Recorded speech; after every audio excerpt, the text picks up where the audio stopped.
Hello viewers, welcome back to new video. In this video, I will show how to solve. We are updating Google Play for you. Let's see how to fix this problem. Go to phone setting or open on phone setting. Scroll down. Click on app management. Tap on app list. Scroll down. Click on Google Play Store. Tap on storage and cache. Tap on clear storage. Tap on delete. Press on power button.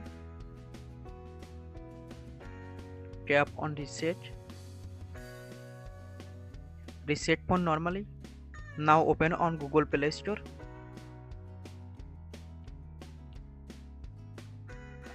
Play Store updating problem solved. Thanks for watching. Don't forget like and subscribe.